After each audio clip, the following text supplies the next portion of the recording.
Hi there, and welcome to 15 Rocks demo of our fund platform. So, what I wanted to show you today was how to get information very quickly on a investment fund that might give you insights to its holding and its potential climate risk. So, what we can do is we can just select any fund. We have thousands of ETFs, mutual funds, and indexes. And for today, we can find a MSCI one right here, the Amundi Index Solutions. It's the MSCI ESG Leaders Select Fund. And when we go in, we can see where it's domiciled, we can see its assets, the company that's managing it, as well as you can see the ticker if you'd like to buy it, as well as its holdings. So what you can do here, which is really interesting, is you can take any of the financial attributes you are interested in, such as, say, shareholder equity, and you can take a climate scenario. So let's say our fund is looking at net zero by 2050, and we can use a world scenario. And you can apply it. Excuse me. And what it does is it looks at every single holding in the fund, runs an individual analytics on it using that climate scenario, and shows you what the current shareholder liability and equity are, shows you what the change should be to get to neutral, as well as what the difference looks like. And what you can do then is you can look at the percentage and find which companies are the most affected by climate change here. So there's a few here that we can then look and kind of go and see, okay, what are these companies? And you can dig into them and maybe they're critical to the fund, maybe they're not. You can explore it. You can see from a shareholder perspective, there's about $33 million in potential losses here, with an average change of about 8.4 million at risk, with a deviation of 14 million. And you can click on the charts here to visualize it if you'd like over time. We can go further in time if you like, but we have up until 2018 right now here. And you can also look at an individual company chart to see how it would look. So some of them, I don't know, maybe this one has some movement. So you can see if it is being affected, you can see how it looks. So what a lot of investors like to do is they like to look at different companies. They like to apply different scenarios, below 2 degrees, delayed transition, and so on. They like to flip between scope 1 and 2, and if you go and you switch to our pro platform, you can get scope 3 as well.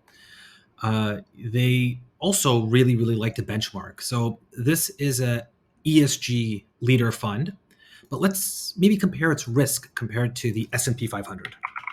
So we can use in this case the as a benchmark the Spider S&P, and what it's doing right now is it's calculating the company, every company in the fund and every company in the S&P 500. And while it does that, we can just make sure that we're using a scenario we like. So let's go back to our net zero by 2050 world scenario and apply it. And we can give it a second and see what it comes up with. And once it's done in a second, it takes a few seconds because it calculates everything on the fly, which is actually really cool because what it allows you to do is it allows you to control a lot of things that otherwise would have to be pre-processed, which other firms do pre-process and give you very little flexibility. So we see something very surprising here. From a carbon risk perspective, on currently it's showing shareholder equity. It's actually the ESG leader fund actually has more carbon risk than the S&P 500. And that is a very, very interesting development. So what it's saying is that if you look at the value at risk between scope 1 and 2, the fund, the ESG Leaders Fund, actually has a 9.8% value at risk, while the S&P 500 has a 5.14% risk. We also break it down by sectors, and you can see consumer staples, financials, materials, and utilities have a disproportionate amount of exposure.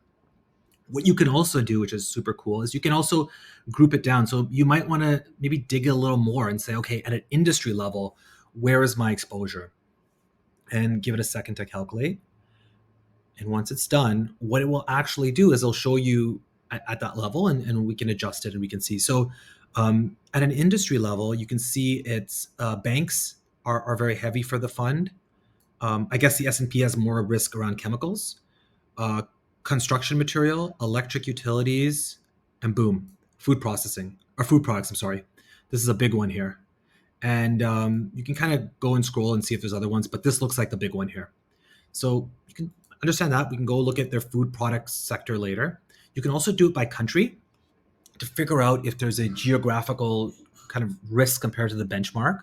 And again, the benchmark does not have to be the S&P or a benchmark defined by the fund. You can compare it to another competitor fund or another product. So as you can see here, most countries, this ESG Leader Fund actually has more emissions, except in Germany. Germany, the S&P 500 has more. Seems to be France is the big one. There might be a food company in France that they have exposure to. We can look that up in a second. You can also break it down by revenue. So this first one is revenue within the fund, and then the other is globally within everything. So because these are probably going to be big companies, they're probably going to be leaning more towards like larger firms, like large caps. But if your fund is very diverse in its like in large, small, and medium cap, then they may be different. Yeah. So as expected, it's really heavy. The large caps are really pushing it.